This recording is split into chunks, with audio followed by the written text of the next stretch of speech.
berbicara tentang kasih karunia Allah dan pengampunan manusia. Maka Bapakku yang di surga akan berbuat demikian juga terhadap kamu, apabila kamu masing-masing tidak mengampuni saudaramu dengan segenap hatimu. Ini sebuah kisah yang diceritakan oleh Tuhan Yesus kepada murid-muridnya. Diawali dari ketika Petrus bertanya kepada Tuhan Yesus, Tuhan, sampai berapa kali aku harus mengampuni saudaraku? 7 kali? Karena ini patokan, ini standar yang dibuat oleh bangsa Yahudi, bahwa kalau orang bersalah itu pengampunannya sampai 7 kali. Jawab Yesus, bukan sampai 7 kali, melainkan sampai 70 kali 7 kali. Memang nggak mudah untuk mengampuni, nggak mudah.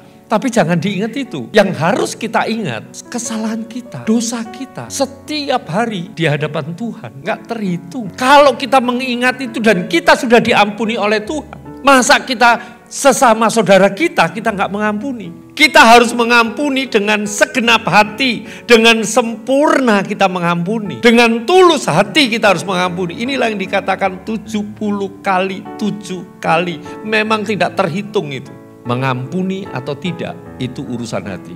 Dan percayalah, ketika kita mengampuni, kita tidak akan berkurang sedikit pun. Kekayaan kita tidak akan pernah berkurang ketika kita mengampuni. Dan bahkan hidup kita tidak akan pernah diremehkan. Ketika kita mengampuni, maka kita akan mendapatkan, dalam tanda kutip, predikat yang mulia di hadapan Tuhan.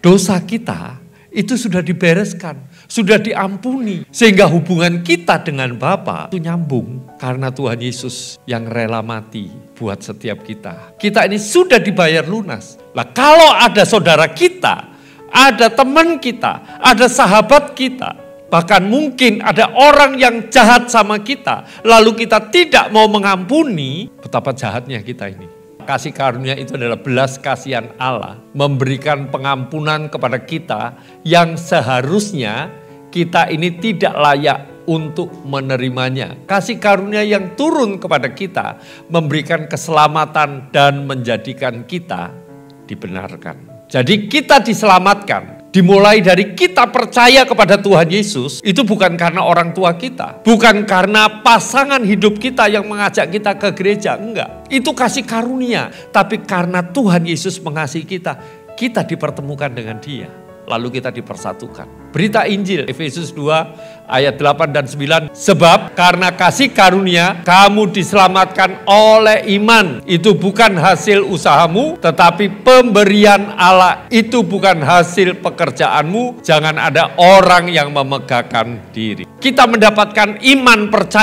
percaya bahwa Yesus Kristus adalah Tuhan dan Juru Selamat. Itu bukan hasil usaha kita. Bukan juga hasil usaha orang tua kita, tapi karena pemberian Allah yang diberikan kepada setiap kita. Siapa kita kalau kita ini tidak dipilih oleh Allah?